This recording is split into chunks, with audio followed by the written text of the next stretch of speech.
So మరి liquor స్కామ్లో వెంకటేష్ నాయుడికి అండ్ అలాగే చెవిరెడ్డి భాస్కర్ రెడ్డికి సంబంధం లేదంటూ కూడా ఇవాళ చెవిరెడ్డి భాస్కర్ రెడ్డి గారు అయితే ఆరోపిస్తారు. సో ఈ నేపథ్యంలో అలాంటిది డమ్మీ నామినేషన్ ఎందుకు వేశారంటూ కూడా జనార్దన్ రెడ్డి ప్రశ్నిస్తున్నటువంటి సంగతి. మరి దీని గురించి డిస్కస్ చేయడానికి మనతో పాటు డాక్టర్ దుర్గా వడ్లమాని గారు ఇప్పుడు మనతో ఉన్నారు. నమస్తే మేడం. నమస్తే అండి మేడం, మరి చూసుకుంటే ఏపీ రాజకీయాల్లో లిక్కర్ స్కామ్ ఎలాంటి ప్రకంపనలు సృష్టించిందో మనందరికీ తెలిసిందే. సో మరి ఈ నేపథ్యంలో A34గా వెంకటేష్ నాయుడు గారు అయితే అరెస్ట్ అయ్యారు. అలాంటిది తనకిను అంటే చెవిరెడ్డి భాస్కర్ రెడ్డికి వెంకటేష్ నాయుడికి సంబంధం లేదంటూ కూడా వాళ్ళు చెవిరెడ్డి భాస్కర్ రెడ్డి గారు చెప్తున్నారు. అలాంటి మరి డమ్మీ నామినేషన్ ఎందుకు వేశారంటూ కూడా జనార్దన్ రెడ్డి వాళ్ళ ప్రశ్నిస్తున్నటువంటి సంగతి ఏమంటారు మేడం? అండి, మీరు సాక్షి పేపర్లు తీసుకుని చూసుకోండి. చెవిరెడ్డి భాస్కర్ రెడ్డి సన్నిహితుడు వెంకటేష్ నాయుడిని అరెస్ట్ చేశారు. క్లియర్గా సాక్షి వాళ్ళు ఇచ్చారు. మీరు ఆర్టికల్స్ చదివితే అందులో క్లియర్గా, మరి సాక్షి ఎలా ఇస్తుంది అలాగా? అంటే ఫస్ట్ సన్నిహితుడనే రాసుకున్నారు. ఆఫ్ లేట్ నిన్నటి నుంచి దాన్ని మార్చేసి తెలుగుదేశానికి సన్నిహితుడని పెడుతున్నారు. ఎప్పుడు మళ్ళీ ఈ డబ్బులు కట్టాలి దొరికేసరికి 35 కోట్లు దొరికాయి కదా, దొరికేసరికి సాక్షి మొత్తం మార్చేసింది కదా. ఓకే, అంటే 35 కోట్ల 2,000 రూపాయల కట్టలు ఉన్నాయి. ఆ 2,000 రూపాయల కట్టల మీద ఇంకో రకం కథనం. తర్వాత ఈ డబ్బు అసలు రియల్ ఎస్టేట్ అని అదో కథనం. 4,95,000 ఆయన వార్షిక ఆదాయం అన్నప్పుడు 35 కోట్లు ఎక్కడి నుంచి వస్తాయి అసలు వెంకటేష్ నాయుడికి? ఆయన రియల్ ఎస్టేట్ బిజినెస్ ఎక్కడి నుంచి వస్తుంది? ఆయన అసలు ప్రత్యేకంగా చార్టెడ్ ఫ్లైట్స్ లో ఎలా వెళ్తాడు?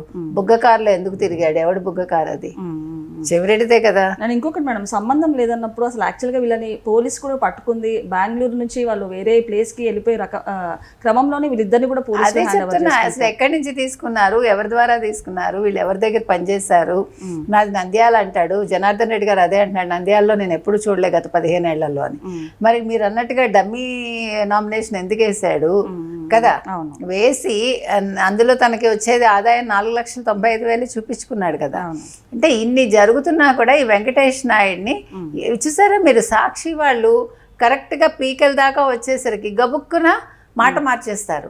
ఏదో ఒక ఫోటోను ఏదో తీసుకొచ్చి ఇగో మాకు సంబంధం లేదు, తెలుగుదేశానికే సంబంధం అంటే చిన్నపిల్లల ఆటలాగా చేస్తారనమాట. మీకు సంబంధం లేకపోతే లేదని ప్రూవ్ చేసుకోండి, అంతేగాని వేరే వాళ్ళ మీద నిందలేయడం ఎందుకు? ఇప్పుడు నిన్నటి వరకు వెంకటేష్ నాయుడు మీ మనిషే కదా. చెవిరెడ్డి భాస్కర్ రెడ్డి చెప్పాడు, మా సన్నిహితుడు వాళ్ళ కుటుంబీకుల్ని ఇబ్బంది పెడుతున్నారు, వాళ్ళ కుటుంబీకులు బాధపడుతున్నారని ఆయనే ఇచ్చాడు స్టేట్మెంట్. మరి ఇన్ని జరిగాక ఇప్పుడు మళ్ళీ వెంకటేష్ నాయుడు కరెక్ట్గా చౌదరి అయిపోయాడు. మీరు గమనిస్తే ఇవాళ చౌదరి క్యాస్ట్ ఎందుకు వచ్చింది ఇవాళ? ఇంతకాలం ఆ క్యాస్ట్ తెలిసే మీ దగ్గర పెట్టుకున్నారు మీరు, రెడ్లు అయినా కూడా. మీకు ఇన్ అండ్ అవుట్ అతనే పనిచేశాడు. తర్వాత ఎలక్షన్స్ ముందు డబ్బు పంపిణీలో అతనే ఉన్నాడు. మొత్తం లిక్కర్ స్కామ్కి సంబంధించి వచ్చిన డబ్బులన్నీ కూడా పంపకాల్లో వీడియోలో ఉన్నది వెంకటేష్ నాయుడే. మరి ఇన్ని జరిగాక ఇప్పుడు సడన్ గా అసలు వెంకటేష్ నాయుడు మాకు సంబంధం లేదని ఎలా చెప్తారు మీరు? సిట్ వాళ్ళు అనిపించాళ్ళ? సిట్ వాళ్ళు ఎంత వాళ్ళు విచారణ జరిపి ఏడాది పాటు వాళ్ళు అన్ని సేకరించి వీడియోలన్నీ మీకు ప్రత్యక్ష సాక్ష్యంగా ఇస్తే సిట్టు లేదు గిట్టు లేదు, సిట్టుని తిడుతున్నారు. సిట్టు చంద్రబాబు నాయుడు మాట వింటుంది, సిట్టు చంద్రబాబు నాయుడు చేతుల్లో ఉంది అంటే అసలు ఏం మాట్లాడుతున్నారండి మీరు? అసలు జగన్మోహన్ రెడ్డి మీరు అసలు ఒక ముఖ్యమంత్రిగా ఎలా పనిచేశారు ఇంత నీచంగా? అంటే ఆయన ఆలోచన విధానం అనేది ఎంత దిగజారుడుగా ఉందంటే, ఇలాంటి మనిషి అసలు ఎట్లా ఒక రాష్ట్రాన్ని పరిపాలించాడు అంటే ఒక ఏమనాలి, మీకు ఒక మెచ్యూరిటీ లేదు మనిషికి. తర్వాత ఆలోచన విధానం అనేది ఒక బ్రాడ్ అవుట్లుక్తో ఉండాలి.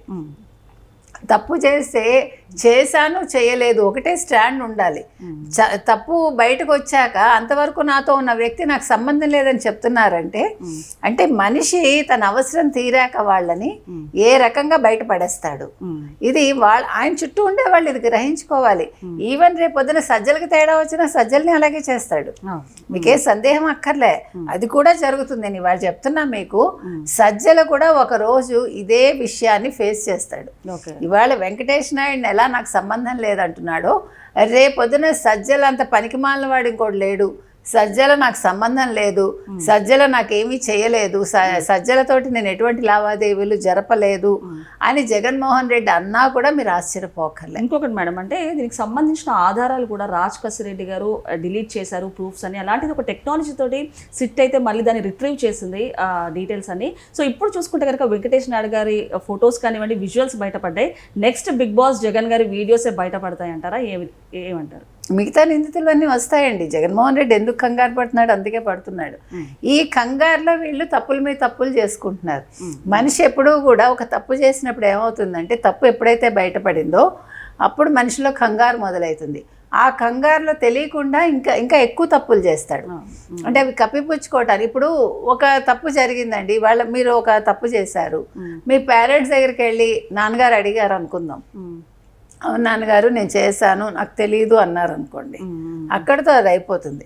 నేను చిన్నప్పుడు 7వ క్లాస్లో ఉండగా మా ఫ్రెండ్ వాళ్ళ ఇంటికి వెళ్తే వాళ్ళ అమ్మగారు మీ ఇద్దరు సినిమాకి వెళ్ళండి అని వాడు పంపించింది మమ్మల్ని. అంటే అమ్మాయి చూడాలనుకుంటుంది, నన్ను తోడిచ్చి పంపించింది. ఒక సినిమా ఏదో వెళ్ళి చూసి వచ్చేసాం. నేను ఇంటికి వచ్చాక మా అమ్మగారు మా నాన్నగారు అడిగారు ఎక్కడికి వెళ్ళాం, ఇట్లా సినిమాకి వెళ్ళామండి అని చెప్పా. మా నాన్నగారు ఏమనలేదు, అలా చెప్పకుండా వెళ్ళకూడదు అన్నారు. అంతే, అయిపోయింది అక్కడ. అదే నేను అబద్ధం చెప్పుంటే అదేమవుతుంది, దానివల్ల మా పేరెంట్స్కి నా మీద నమ్మకం పోతుంది. 7వ క్లాస్ అయినా కూడా, చిన్న వయసు అయినా కూడా, అంటే అది వెళ్ళడం తప్పో ఒప్పో తెలియని వయసు. వాళ్ళ అమ్మాయి నాకు బెస్ట్ ఫ్రెండ్. సో మా ఇంట్లో వాళ్ళు పంపించేవాళ్ళు వాళ్ళ ఇంటికి, దూరమే కొంచెం.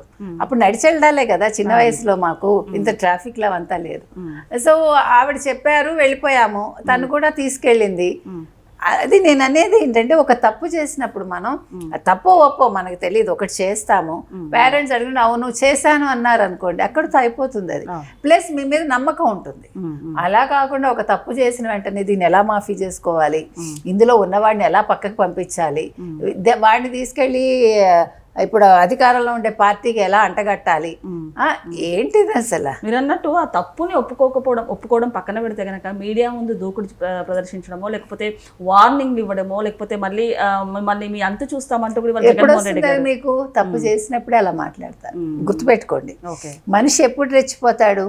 ఇప్పుడు మీకు ఎవడో వచ్చి మీ బండిని కొడతాడండి, కొట్టాక వాడు ఫస్ట్ చేసే పని ఏంటంటారు? రెచ్చిపోతాడా? మొన్న ఒకడు అడ్డంగా వచ్చాడండి, నేను ఇలా చూశాను కోపంగా, వాడు నన్ను వెక్కిరిస్తున్నాడు.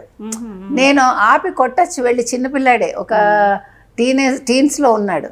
అంటే మీకు చెప్తున్నా వాళ్ళ యాటిట్యూడ్ ఎట్లా ఉంటుందని. ఇప్పుడు జగన్మోహన్ రెడ్డి అంతే, ఇప్పుడు తప్పు చేశాడు, దాన్ని ప్రశ్నిస్తున్నారు.